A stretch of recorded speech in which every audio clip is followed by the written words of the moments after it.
Going to the next topic, concurrent forces.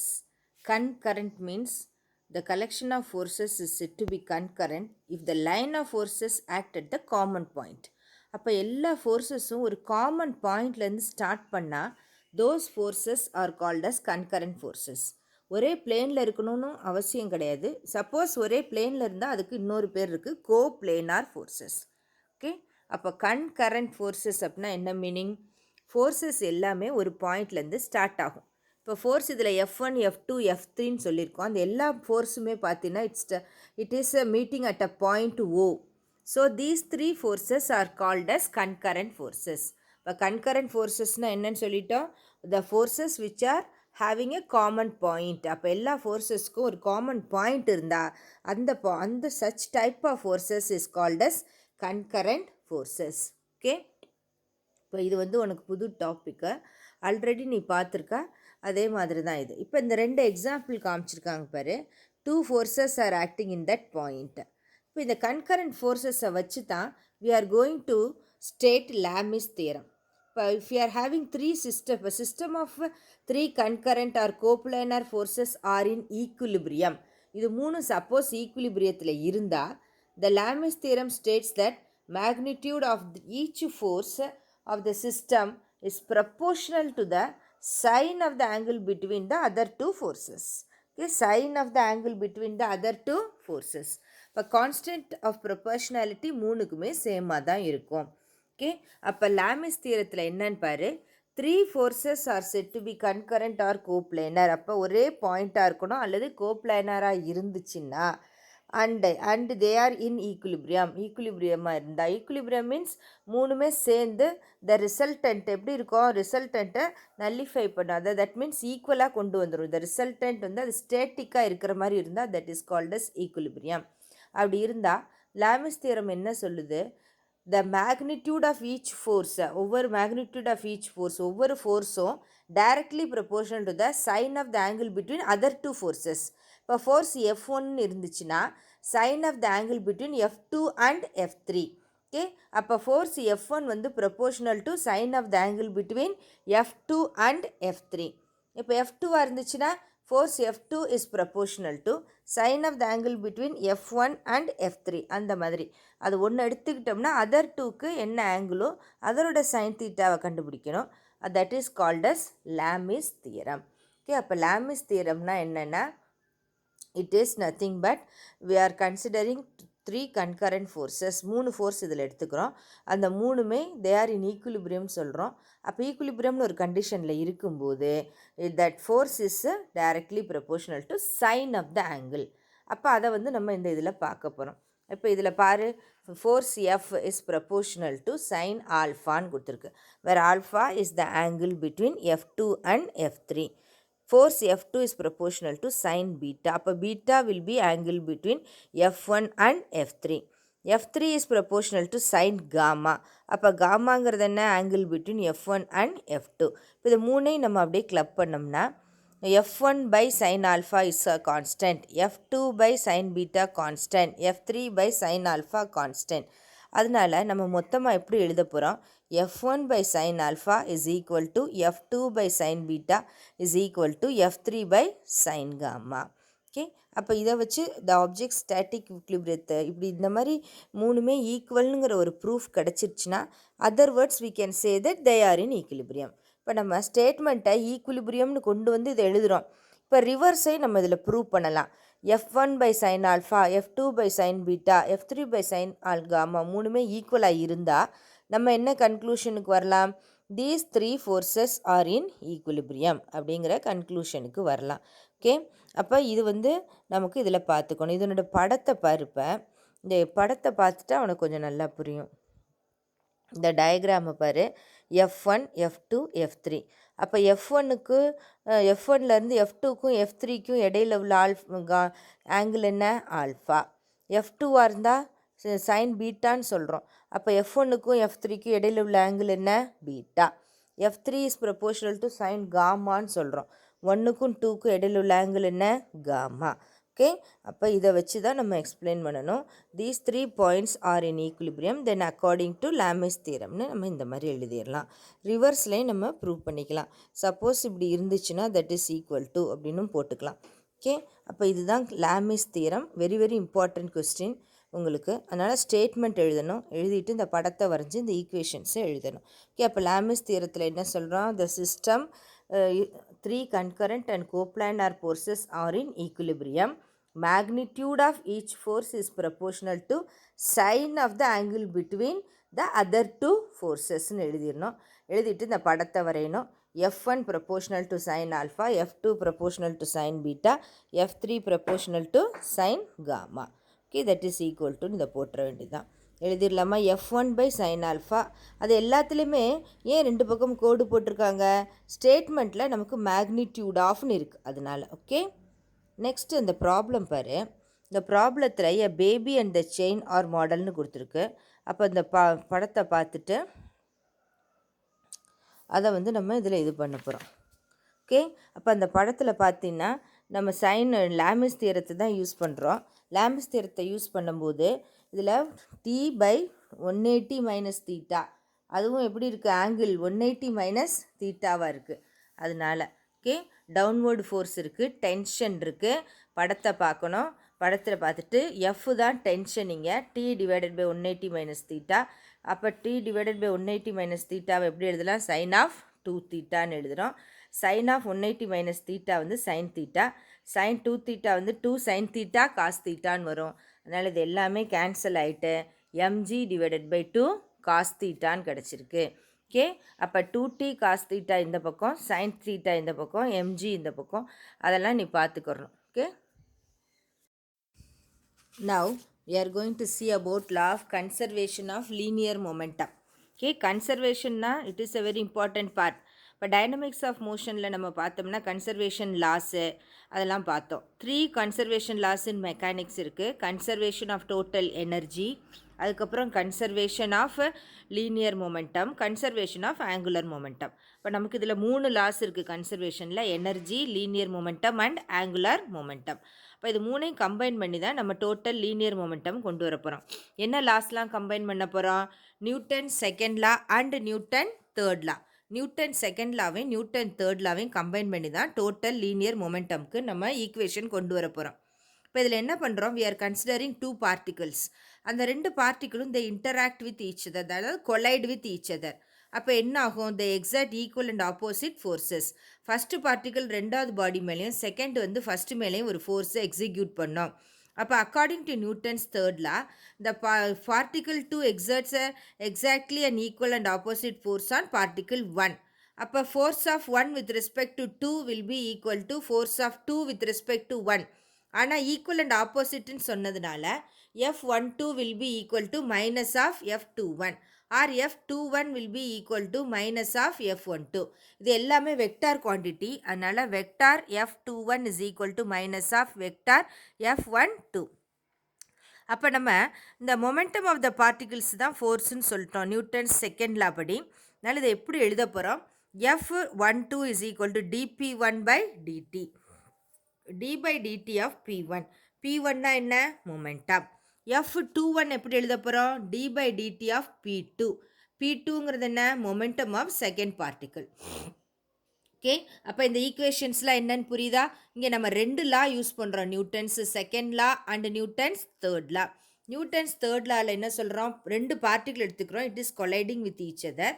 அப்போ the force on one is given to second and second is given to ஃபஸ்ட்டுன்னு சொல்கிறோம்.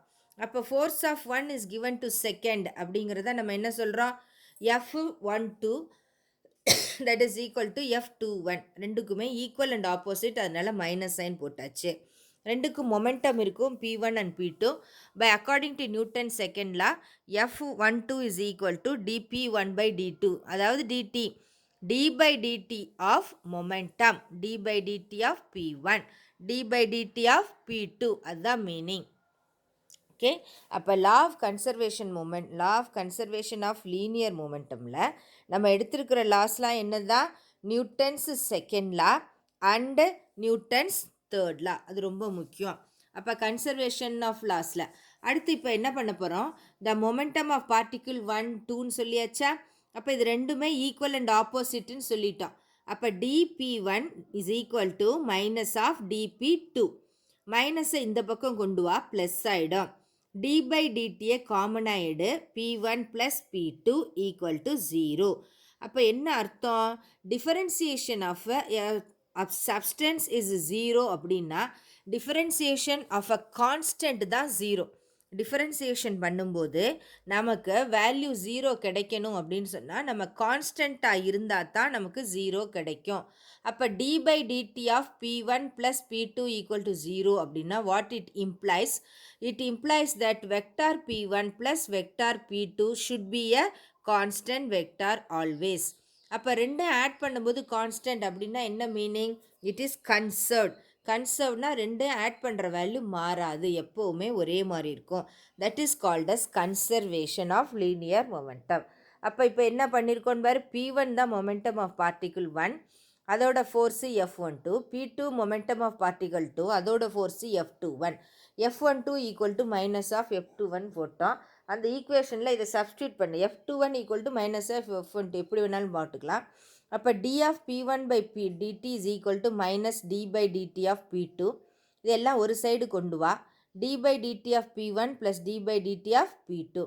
அப்போ d by dt of p1 plus p2 equal to 0ன்னு கிடச்சிருக்கு. அப்போ டிஃபரன்சியேஷனுக்கு எப்போ 0 கிடைக்கும், கான்ஸ்டண்ட்டாக இருந்தால் தான் 0 கிடைக்கும். அதனால vector p1 plus vector p2 is equal to a constant vector. அப்போ ரெண்டுமே கான்ஸ்டன்ட்னா என்ன அர்த்தம், that means the total linear momentum of these two particles p total is equal to p1 by p2. This is called as total linear momentum of the system. This is called as law of conservation of linear momentum. Two particles எப்போவுமே value கான்ஸ்டண்ட்டாக இருந்துச்சுன்னா then it is called as linear momentum. அப்போ p1 plus p2 is the total linear momentum of the two particles. அதுக்கு பேர் total linear momentum. அதுக்கப்புறம் if there is no external force acting on the system, the total linear momentum of the system is always a constant. இப்போ இந்த ஈக்குவேஷன்லேருந்து உனக்கு தெரியுது p1 plus p2 is equal to a constant. Okay, total linear momentum of the system is conserved in time. Conserve அப்படின்னா கான்ஸ்டன்ட்னு meaning. p1 plus p2 கான்ஸ்டன்ட்னு சொல்லணும் இல்லையா, அதை தான் இங்கே கன்சர்வ்டுன்னு கொடுத்துருக்காங்க. The forces F1 F21 and 1 2 are called as internal ஃபோர்ஸஸ்ன்னு சொல்கிறோம்.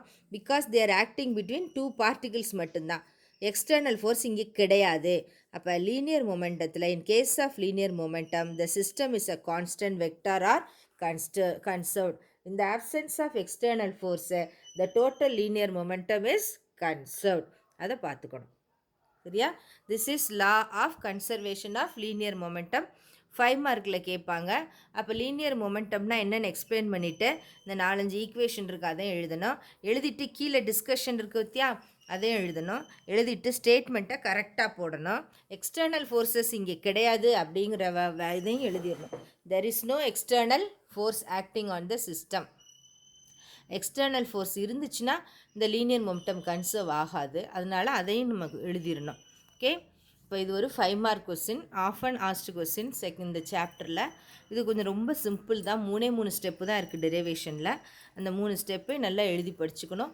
ஸ்டேட்மெண்ட்டை கொஞ்சம் if there is no external forces acting on the system the total linear momentum p total vector is always a constant vectorங்கிற ஸ்டேட்மெண்ட்டை கரெக்டாக எழுதணும்.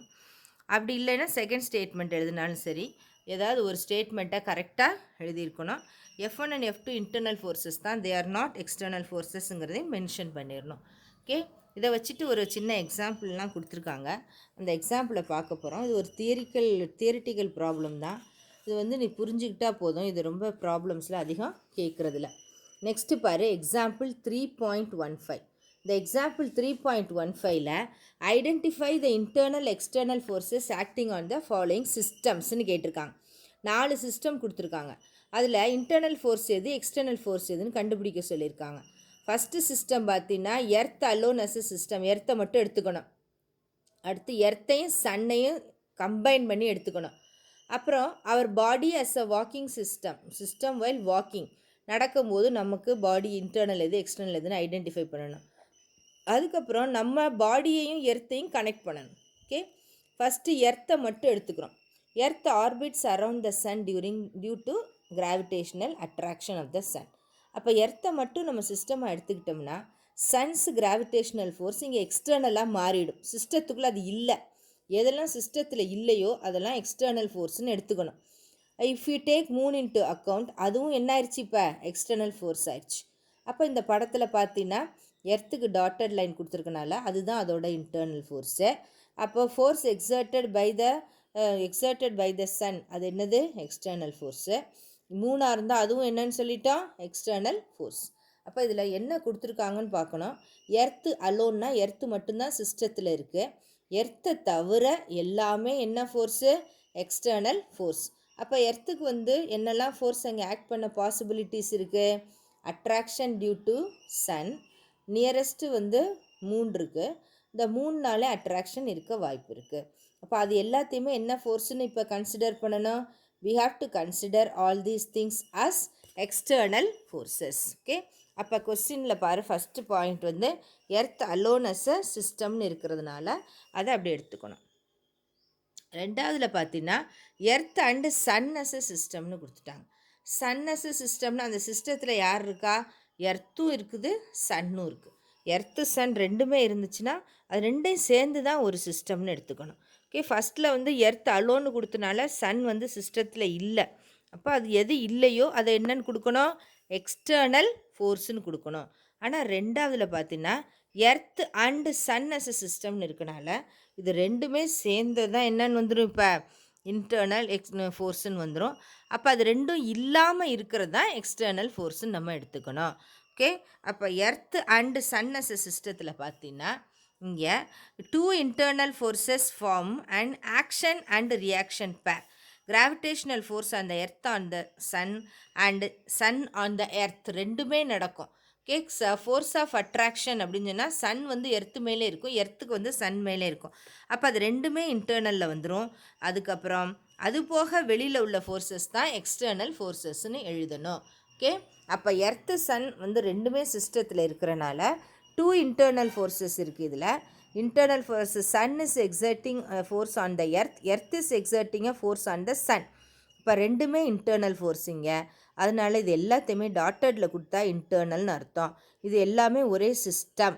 Okay, our body as a சிஸ்டம்னு கொடுத்துருக்காங்க. அடுத்து வைல் வாக்கிங், நம்ம நடக்கும்போது we exert a force on the earth exerts an equal force and opposite force on our body.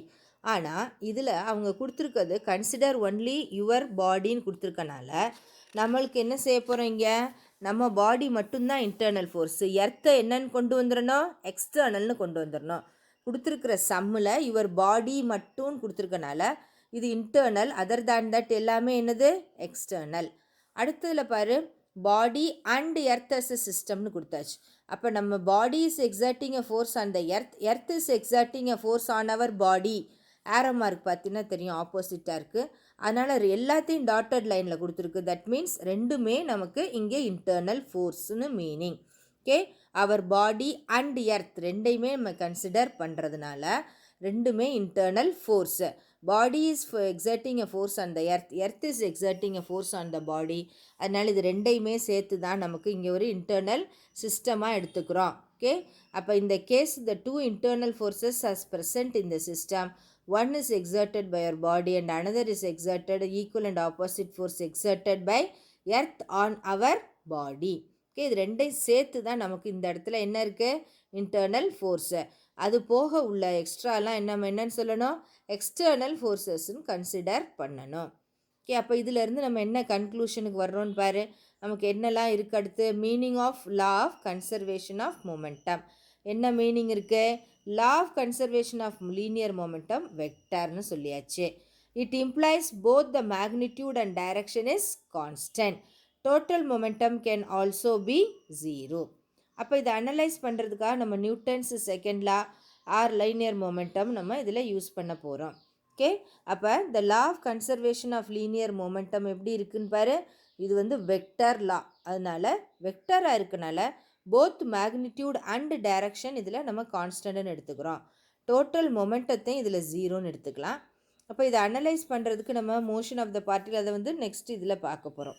Okay, அப்போ பிஃபோர் கொலிஷன் ஆஃப்டர் கொலிஷன் இதெல்லாம் நம்ம டோட்டல் மொமெண்டத்தில் பார்க்கலாம். Okay, it is a linear மொமெண்டத்தில் vector P1 plus vector P2 தான் கான்ஸ்டன்ட்னு சொல்கிறோம். அதனால் வெக்டாராகவே இருக்கிறனால போத் டைரக்ஷன் அண்ட் மேக்னிடியூடு இதில் கான்ஸ்டன்ட்னு சொல்லிடலாம். ஓகே, அதுதான் இதில் முக்கியம். Law of conservation of linear momentum means the total linear momentum is a constant. That means it is constant in both direction and magnitude. அப்போ இதை வந்து இன்னும் கொஞ்சம் கூட நம்ம நல்லா படிக்கணும். நமக்கு என்னெல்லாம் வேணும்? நியூட்டன் செகண்ட் லா அல்லது law of conservation of linear மொமெண்டமை வச்சு நம்ம சிலதை ஸ்பெசிஃபை பண்ண போகிறோம். என்ன ஸ்பெசிஃபை பண்ண போகிறோம்? த ஃபோர்ஸ் இன்வால்வ் இந்த ப்ராசஸை நம்ம இதில் எக்ஸ்பிளைன் பண்ண போகிறோம். அதுக்காக 2 particles they are going to collide. அதுக்கப்புறம் அதிலிருந்து நம்ம டோட்டல் மொமெண்டத்தை அதிலிருந்து நம்ம ப்ரூவ் பண்ண போகிறோம். Okay, before collision after collision they are moving in 2 different directions அப்படிங்கிறதுலாம் நமக்கு இதெல்லாம் conclusions means inferences which we are getting from law of conservation of linear momentum. அப்போ law of conservation of linear மொமெண்டத்துலேருந்து தான் இதெல்லாம் அது 3 ப்ராப்ளம் வந்து நமக்கு ஏபிசிடி அதோடு முடிஞ்சிருச்சு. இது வந்து எல்லாத்தையும் வச்சுட்டு ஒரு ஜென்ரலாக உனக்கு புரிகிறதுக்காக சொல்லியிருக்காங்க. இது வந்து வெக்டார் குவான்டிட்டிங்கிறத மட்டும் நீ ஞாபகம் வச்சுக்கிட்டா போதும். அதனால direction and magnitude is a constant. Okay, அதுதான் ரொம்ப முக்கியம்.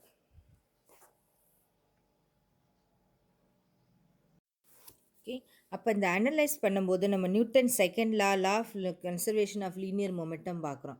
த ப்ராசஸ் இன்வால்வ்டு என்னெல்லாம் இதில் இருக்குதுன்னு பார்க்குறோம்.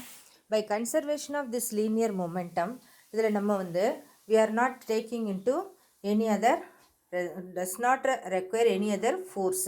ஓகே, அப்போ இதில் வந்து நம்ம 2 எக்ஸாம்பிள்ஸ் எடுத்துக்கிறோம். ஒரு example, 2 particles collide and the force is exerted by these 2 particles. அதில் என்னன்னு பார்க்க போகிறோம். ஃபஸ்ட்டு இதில் 2 பார்ட்டிகிள் பாரு. இப்போ ஒன்று க்ரீன் ஒன்று ரெட்டில் கொடுத்துருக்காங்க. these 2 objects before collision they are moving in 2 different directions. Okay, before collision அது ரெண்டும் எப்படி இருக்குது? 2 different directionsல இருக்குது. ஆப்போசிட் டைரக்ஷனில் வந்து they are colliding. கொலைட் ஆனோடனே கொலிஷன் டேக்ஸ் பிளேஸ். கொலிஷன் நடக்கும்போது என்ன ஆகும்? Force of 1 will be given to second and force of second will be given to first. அதான் நம்ம already by Newton's third law பார்த்துட்டோம். Force of 1 is given to second and force of second is given to first. and as a result first வந்து செகண்டோட ஃபோர்ஸை வாங்கிட்டு according to Newton's third law it is moving in the opposite direction. அதனால என்ன ஆகுது? வந்த டைரக்ஷனை விட்டு இது ஆப்போசிட்டில் போகுது. அதே மாதிரி இந்த க்ரீன் கலரும் பாரு, வந்த டைரக்ஷன்லேருந்து ஆப்போசிட் டைரக்ஷனுக்கு போகுது. Okay, when 2 particles collide the forces exerted by these 2 particles to each other is நம்ம கரெக்டாக ஸ்பெசிஃபை பண்ண முடியாது. ஆனால் நம்ம இதில் we can apply the law of conservation of linear momentum and say that after collision they exert a force on each other. First second ஃபஸ்ட்லேயும் ஒரு force exert பண்ணுறனால they are moving in opposite directions. இதை நம்மளால் analyse பண்ண முடியும். Okay, எக்ஸாக்டாக நம்ம கண்டுபிடிக்க முடியாட்டா கூட இதை தான் நம்ம பண்ண முடியும். அடுத்து ஒரு எக்ஸாம்பிள் கொடுத்துருக்காங்க. Consider a firing of a gun ஃபயரிங்கை பார்க்குறோம். ஹியர் த சிஸ்டம் வந்து கன்னும் இருக்குது புல்லட்டும் இருக்குது. இனிஷியலி கன் புல்லட் ரெண்டுமே ரெஸ்ட்டில் இருக்குது. அப்போ total momentum of the system to start with எப்படி இருக்கும்? 0. P1ங்கிறது மொமெண்டம் ஆஃப் த புல்லட், P2ங்கிறது மொமெண்டம் ஆஃப் த கன் அப்படின்னு கன்சிடர் பண்ணுறோம். முதல்ல ரெண்டுமே ரெஸ்ட்டில் இருக்குது. அப்போ P1 0 P2 0. ஓகே, இப்போ இதில் பார்க்கலாம். Recoil force of the gun bullet அதில் கொடுத்துருக்குறாங்க. இப்போ இதில் நம்ம என்ன ஃபஸ்ட்டு கன்சிடர் பண்ணுறோம்? சிஸ்டம் அப்படின்னு சொன்னால் கன் புல்லட் ரெண்டுமே ஒரே சிஸ்டமாக எடுத்துக்கிறோம். அப்போ அந்த கன்னுக்கு ஒரு மொமெண்டம் இருக்கும், புல்லட்டுக்கும் ஒரு மொமெண்டம் இருக்கும். ரெண்டையும் P1 P2ன்னு எடுத்துக்கிறோம். ரெண்டுமே இனிஷியலி அட் ரெஸ்ட்டுன்னு சொல்லியாச்சு ஸ்டார்டிங்க்கு. அதனால P1 = 0 P2 = 0ன்னு கொடுத்துருக்காங்க. ஓகே, அப்போ நம்ம ஸ்டார்ட் பண்ணுறதுக்கு முன்னாடி இதை டோட்டல் லீனியர் மொமெண்டம் கண்டுபிடிக்கிறோம். P1 + P2 ரெண்டுமே 0வாக இருக்கனால total linear momentum before firing becomes 0. Firing start பண்ணுறதுக்கு முன்னாடி டோட்டல் லீனியர் மொமெண்டம் என்ன? It is 0. ஓகே, அப்போ இது ஒரு இம்பார்ட்டண்ட்டு எக்ஸாம்பிள், இதை பார்த்துக்கணும். ரீகாயில் ஆஃப் த கன்னுன்னு கேட்பாங்க 3 மார்க்கில்.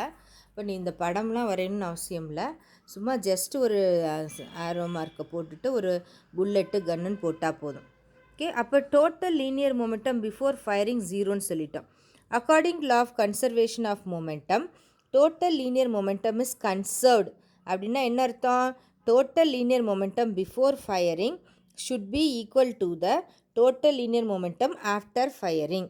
பிஃபோர் ஃபயரிங் 0 இருந்தால் ஆஃப்டர் ஃபயரிங்கும் total linear momentum will be 0. அப்போ கன்னை நம்ம ஃபயர் பண்ணுறோம். Forces exerted by the gun on the bullet வந்து ஃபார்வர்ட் டைரக்ஷனாக இருக்கும். மொமெண்டம் வந்து ரெண்டுலேயுமே இப்போ சேஞ்ச் ஆயிடுச்சு. P1 வந்து P1 டேஷ்ன்னு சொல்கிறோம், P2 வந்து P2 டேஷ்ன்னு சொல்கிறோம். அப்போ கன்சர்வேஷன் ஆஃப் லீனியர் மொமெண்டமில் P1 dash plus P2 dash equal to 0ன்னு கொடுக்குறோம். ஏன்? Law of conservation of linear மொமெண்டமில் the momentum before collision will be equal to after. அப்போ பிஃபோர் ஃபயரிங் வந்து டோட்டல் மொமெண்டம் 0, அதனால ஆஃப்டர் ஃபயரிங்கும் 0ன்னு சொல்கிறோம். P1 dash is equal to minus of P2 dash.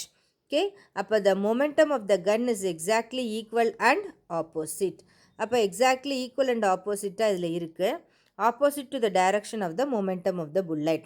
அதுதான் reason the gun suddenly moves backward with a momentum of minus P2, okay, P2 dash. This is called as recoil momentum.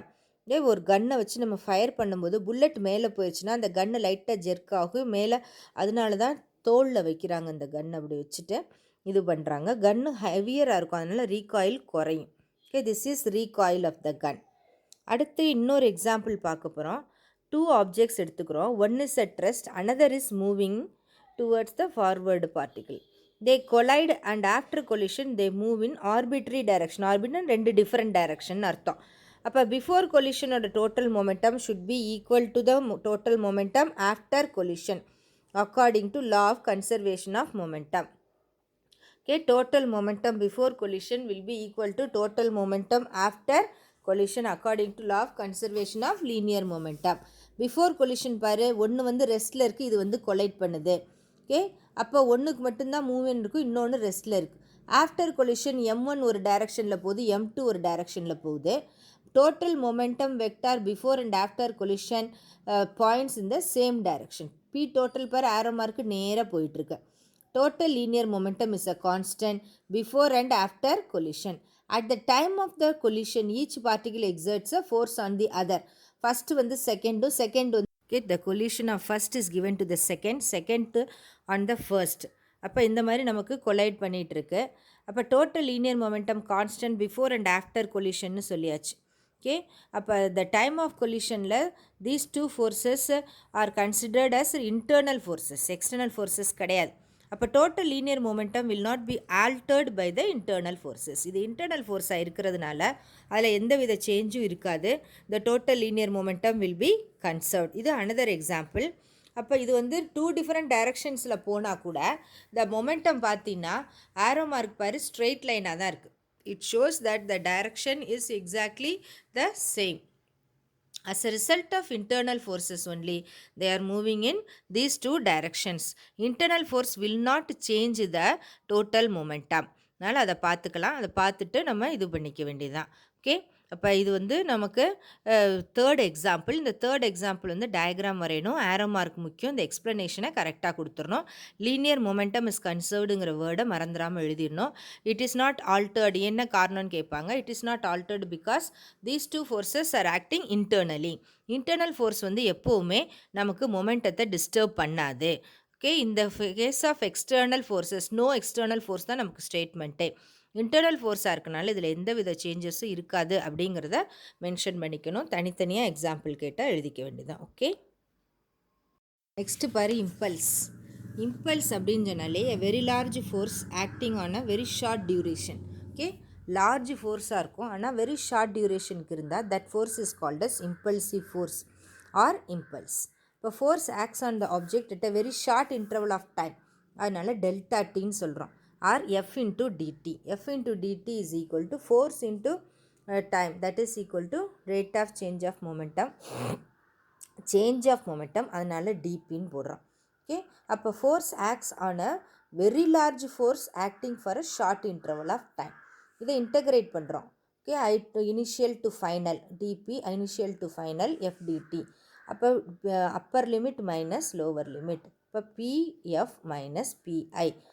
பிஐனா initial momentum for time ti, பிஎஃப்னா final momentum of the object for time tf. இந்த integral ti to tf F into DD. Okay, அப்போ இம்பல்ஸை வந்து நம்ம என்னென்னு சொல்கிறோம், very large force acting for a very short interval of time. அதனால தான் டெல்டா டின்னு கொடுக்குறோம், அதை டிடின்னு கொடுத்தாச்சு. Fdt is equal to dp. அதை பார்த்துக்கோங்க. இன்டகிரேட் பண்ண போகிறோம் ஆன் போத் சைட்ஸ். இன்டகிரேட் பண்ணனா என்ன அர்த்தம், இனிஷியல் டு ஃபைனல். அதனால் ஐ வந்து இனிஷியல், எஃப் வந்து ஃபைனல். ஐங்கிறது இனிஷியல், எஃப்ங்கிறது ஃபைனல். ஓகே, அப்போ இனிஷியல் டு ஃபைனல் நம்ம இதை கன்சிடர் பண்ணிக்கிறோம். அதை பார்த்துக்கணும். அப்போ சேஞ்ச் இன் மொமெண்டம் தான் இனிஷியல் மைனஸ் ஃபைனல்னு சொன்னாலே that is nothing but change in momentum. அப்போ சேஞ்ச் இன் டைம் இன்டர்வல் என்ன, டிஐ மைனஸ் டிஎஃப். அதாவது டிஎஃப் மைனஸ் டிஐ சேஞ்ச் இன்ங்கிறனால final minus initial that is equal to delta t அப்படி எடுத்துக்கலாம். Okay, அப்போ இதில் வந்து இன்டகிரல் டிஐ டு டிஎஃப் வந்து எஃப் இன்ட்டு டெல்டா டி. அதை தான் நம்ம என்னென்னு சொல்ல போகிறோம், very large force acting for a short interval of time. அதுதான் இம்பல்ஸுன்னு டிஃபைன் பண்ண போகிறோம். அப்போ இந்த இம்பல்ஸுங்கிறது தான் எஃப் இன்ட்டு டெல்டா டி. அப்போ இம்பல்ஸுக்கு வந்து நொட்டேஷன் வந்து ஜே, அண்டு இங்கே வந்து பிஎஃப் மைனஸ் பிஐன்னு இருக்கனால சேஞ்ச் இன் மொமெண்டம்னு இருக்குது. அதனால் அந்த நம்ம இம்பல்ஸை வந்து சேஞ்ச் இன் மொமெண்டம்னு கூட இங்கே டிஃபைன் பண்ணிடலாம். ஓகே, சேஞ்ச் இன் மொமெண்டம்னு கூட சொல்லிடலாம் இந்த இம்பல்ஸை. அப்போ வெரி வெரி இம்பார்ட்டண்ட் பார்ட் இது இந்த லெசனில். இம்பல்ஸுங்கிறது பார்க்குறதுக்கு இந்த ஏரியா சின்னதாக இருந்தாலும் very very important. Very large force acting for a very short interval of டைம்னு ஞாபகம் வச்சுக்கணும். அது வந்து ஷார்ட் இன்டர்வல் ஆஃப் டைம்னா இப்போ வந்து நம்ம சுத்தியலை வச்சு ஆணி அடிக்கிறோம். அப்போ லார்ஜ் ஃபோர்ஸ் கொடுக்குறோம், ஆனால் ஆணியும் சுத்தியலும் மீட்டிங் டைம் வந்து வெரி ஷார்ட். அப்போ நம்ம large force short interval of time கொடுக்குறோம், that is called as impulse. Okay, அந்த மாதிரி இருக்கிறதுக்கு பேர் impulse. Very large force. Cricket பேட்டை வந்து ஒருத்தர் பவுல் பண்ணுறாரு, பேட்டும் பாலும் டச் பண்ணுற டைம் ரொம்ப ஷார்ட்டு தான். அப்போ அந்த மாதிரி இருக்கிற ஃபோர்ஸுக்கு பேர் தான் என்னன்னு சொல்கிறோம், impulse. Very large force acting for a very short interval of time is called as impulse. அதனுடைய ஃபார்முலாவை பார்த்துக்கணும். இப்போ இதில் வந்து எஃப் இன்ட்டு டிடி தான் என்னென்னு சொல்லிட்டோம், இம்பல்ஸு. அப்போ அதோட நொட்டேஷன் வந்து ஜே. பிஎஃப் மைனஸ் பிஐனா சேஞ்ச் இன் மொமெண்டம். அப்போ சேஞ்ச் இன் மொமெண்டம் இஸ் இம்பல்ஸ்னு நம்ம டிஃபைன் பண்ணலாம்.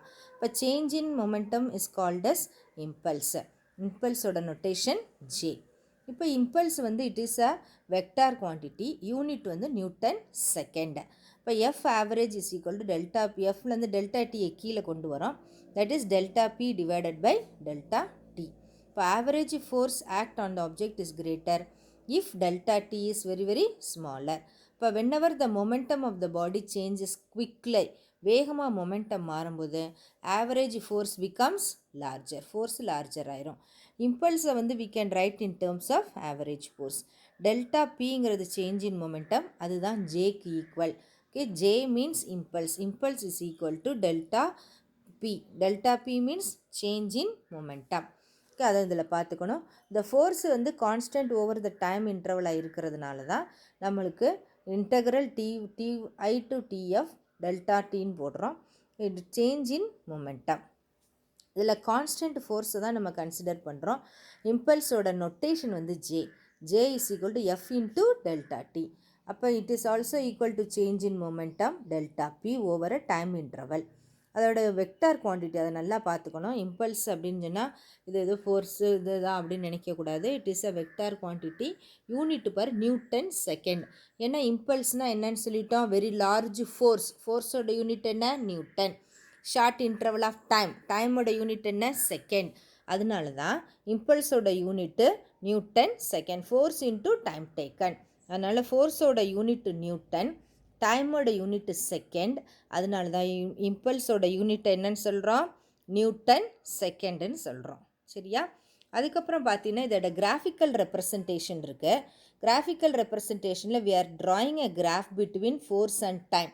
இப்போ இது பார்த்தீங்கன்னா டைம் T1ல் என்ன ஃபோர்ஸு, T2 வரைக்கும் ஃபோர்ஸ் கான்ஸ்டண்ட்டாக இருக்குது. அப்போ area of the graph force into time length into breadth தான் ஏரியா. அப்போ ஃபோர்ஸ் ஒய் ஆக்சிஸில் ஃபோர்ஸு, எக்ஸ் ஆக்சிஸில் டைம். ஒய் ஆக்சிஸில் ஃபோர்ஸ் எஃப், எக்ஸ் ஆக்சிஸில் T1 minus T2. Force into time அப்படிங்கிறது என்ன, இம்பல்ஸ். அப்போ area under force time graph gives you impulse. Another inference graphical ரெப்ரசன்டேஷனில் இம்பல்ஸ் கண்டுபிடிக்கணும்னா we have to find out the area.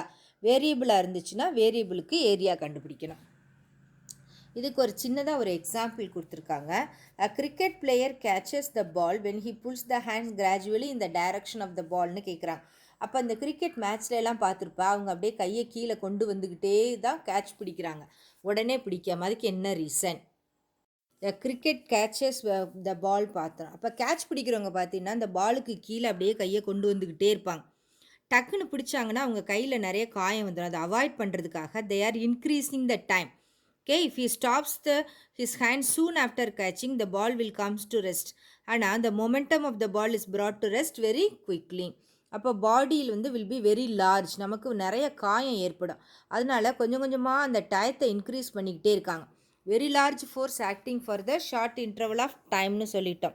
இப்போ இதில் அந்த ஹேண்ட்ஸ் ரொம்ப ஆவரேஜ் ஃபோர்ஸ் லார்ஜ் ஆகிடும். ஆவரேஜ் ஃபோர்ஸ் லார்ஜாக இருந்துச்சுன்னா கையில் காயம் ஏற்படும். அதனால தான் கொஞ்சம் கொஞ்சமாக அந்த பால் கீழே வந்த உடனே பிடிக்கிறாங்க. ஓகே, அப்போ இந்த கேட்ச் பிடிக்கிறவங்க பார்த்தீங்கன்னா என்ன செய்கிறாங்க, if he stops his hand soon after catching the ball, இமீடியட்டாக கையில் காயம் ஏற்பட்டுரும். அதனால் கையை பைய பாலை பிடிச்சி கீழே கொண்டு வந்து தான் நிப்பாட்டுறாங்க. Momentum of the ball should be brought to rest very quickly. இப்போ ஆவரேஜ் ஃபோர்ஸ் ஆக்டிங் என்னாகும், வெரி லார்ஜாக இருக்குது. அந்த லார்ஜ் ஃபோர்ஸ் இருந்தால் கையை ஹர்ட் பண்ணும். அதனால் டக்குன்னு மேலேயே கையை நிறுத்தாமல் கையை அப்படியே கொஞ்சம் கொஞ்சமாக கீழே கொண்டு வந்து நிப்பாட்டுறாங்க. ரெண்டாவது எக்ஸாம்பிள் பாரு. when a car meets with an accident, its momentum gets drastically in a very short interval of time. Accident வந்த உடனே ஏதாவது போய் ஹிட் ஆகிடுச்சுன்னா இந்த டிரைவர் அப்படியே முன்னாடி போய் அப்படியே மோதிக்கிறாங்க. It is very dangerous for the passengers inside the car. அதுக்காக தான் அந்த ஃபேட்டல் ஷாக் அவாய்ட் பண்ணுறதுக்காக தான் ஏர் பேக்ஸ் வச்சுருக்காங்க. மொமெண்டம் ஆஃப் த பேசஞ்சர் கொஞ்சம் கொஞ்சமாக குறையும், ஆவரேஜ் ஃபோர்ஸு குறையும். அதனால அவங்களுக்கு இருக்கிற காயங்கள் கொஞ்சம் குறையும். அப்போ கார் ஆக்சிடெண்ட்டு மீட் பண்ணும்போது என்ன ஆகுது, த passenger sitting inside they are hitting. அது முன்னாடி இப்போ ஓட்டுறவராக இருந்தால் அவர் ஸ்டேரிங்கில் போய் ஹிட் பண்ணிடுவார். ஹிட் பண்ணவுடனே வெரி லார்ஜ் ஃபோர்ஸாக இருக்கும். இப்போ அவங்களுக்கு என்ன ஆகிடும், காயங்கள் அதிகமாகும், ஹெட் இன்ஜுரிஸ் வந்துடும்.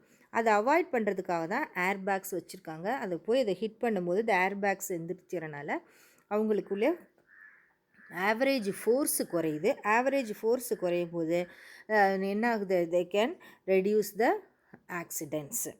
அப்புறம் ஷாக் அப்சார்பர்ஸ் கொடுத்துருக்காங்க நமக்கு. அதுவும் அதுதான் ரீசன். டூ வீலர்ஸில் நீ பார்த்தீங்கன்னா உனக்கு தெரியும், டூ வீலர்ஸில் பார்த்தீங்கன்னா ஷாக் அப்சார்பர்ஸ்ன்னு சொல்லுவாங்க. அது அதாவது ஒரு ஹம்ப், அதாவது இதில் வேகத்தடையிலெல்லாம் ஏறி போகும்போது வரும்போது அது ஹிட் பண்ணாமல் இருக்கிறதுக்கு நமக்கு ஹெல்ப் பண்ணோம். ஓகே, இப்போ இந்த படத்தை நீ பார்த்தீங்கன்னா தெரியும். அந்த காரில் போயிட்டுருக்கும்போது இந்த பேசஞ்சர் ஏர் பேக் மேலே விழுகும்போது ஆவரேஜ் ஃபோர்ஸு கம்மியாயிடும். ஆவரேஜ் ஃபோர்ஸ் கம்மியாயிடுச்சுன்னா அதுக்கப்புறம் அவங்களுக்கு காயங்கள் ஏற்படாது. அடுத்து ஒரு எக்ஸாம்பிள் கொடுத்துருக்காங்க. A shock absorber in two wheelers place the same role as in the air bags in a car. காரில் எப்படி ஏர் பேக் ஹெல்ப் பண்ணுதோ அதே மாதிரி தான் shock absorbers in two wheelers. Two வீலர்ஸில் கீழே பார்த்தீங்கன்னா ஷாக் அப்சர்வர்ஸ் வச்சுருப்பாங்க. அப்போ அந்த two wheeler bump of the road அல்லது இதெல்லாம் பம்ப் ஆஃப் த ரோடுனால் வேறு ஒன்றும் இல்லை, வேகத்தடையெல்லாம் இருக்குது பற்றியா, அதில் போகும்போது என்னாகும், டக்குன்னு விடும். அப்போ வெஹிக்கிள்ஸ் ஷாக் ஆகும், பாடி நமக்கு பேக்கில் நமக்கு ஹார்ம்ஃபுல்லாக இருக்கும். அதை அவாய்ட் பண்ணுறதுக்காக உள்ள ஷாக் அப்சர்வர்ஸ் இருக்குது. அது என்ன செய்யும், சாஃப்டாக நம்மளுக்கு அந்த ஃபோர்ஸை நம்ம ஃபீல் பண்ண முடியாதபடி பண்ணும். Force transfer to the vehicle, shock absorber prolongs the period of transfer of the force. அது அப்படியே ஸ்லோவாக நம்மளுக்கு வர்ற மாதிரி வைக்கிறனால டைம் கூடிடுது. அஸ் அ ரிசல்ட் நம்மளுக்கு ஷாக்கு கிடைக்காது. ஷாக் மீன்ஸ் படக்குன்னு நமக்கு பேக்கில் அடிபடாது. Then jumping on a concrete cement floor is dangerous than on a sand. மண்ணில் போய் குதிக்கும்போது நம்ம அதிகமாக காயப்பட மாட்டோம். ஆனால் சிமெண்ட்டு காங்க்ரீட்டில் நம்ம குதிக்கும்போது காலில் அதிகமாக காயப்படுது. ஏன்னா ஆவரேஜ் ஃபோர்ஸ் லார்ஜராக இருக்குது. மண்ணில் போகும்போது மண்ணுக்குள்ளே கொஞ்சம் கால் புதஞ்சு போகிறனால டைம் கூடிடும். As a result average force decreases. Okay, concrete ஃப்ளோரில் தரையில் நம்ம ரோட்டில் போகும்போது கீழே விழுந்தால் கால் முட்டிக்கால்லாம் அதிகம் அடிப்படும். ஆனால் மணலில் வந்து கீழே விழுகும்போது அதிகமாக அடிப்படாது. அதான் ஒன் ஆஃப் த ரீசன். அப்புறம் எக்ஸாம்பிள் 3.16ல் பாரு, an object of mass 10 kg moving with a speed hits the wall and comes to rest. Simple problem தான், அதான் உனக்கு புக்கில் உள்ளபடியே பார்த்து சொல்கிறேன். அப்போ ஒரு மாஸ் வந்து 10 கிலோகிராமா, ஸ்பீடு வந்து 15 மீட்டர் பர் செகண்டா. It comes to rest within ஒன்று வந்து ஃபஸ்ட்டு 0.03 செகண்டு, அதுக்கப்புறம் 10 செகண்ட்ஸ் ரெண்டு கொடுத்துருக்குறாங்க. ஓகே, ஃபஸ்ட்டு வந்து 0.03 செகண்டா, அப்புறம் 10 செகண்ட்ஸ். அப்படி இருந்துச்சுன்னா யூ ஹாவ் டு கேல்குலேட். என்னெல்லாம் கேல்குலேட் பண்ண போகிறேன்னு பாரு. You have to calculate the impulse and average force. இம்பல்ஸையும் ஆவரேஜ் ஃபோர்ஸையும் கேல்குலேட் பண்ணணும். ஓகே, இம்பல்ஸையும் ஆவரேஜ் ஃபோர்ஸையும் கேல்குலேட் பண்ணுறதுக்கு இப்போ மொமெண்டம் என்னது, இங்கே momentum is equal to mass into velocity. அப்போ இம்பல்ஸ் வந்து ஃபஸ்ட்டு இது தனித்தனியாக கண்டுபிடிக்கிற சேம். ஆவரேஜ் ஃபோர்ஸ் பார்த்தீங்கன்னா 150/0.03, இதில் 10. அப்போ 10க்கு வந்து லெஸ்ஸராக இருக்குது, 0.03க்கு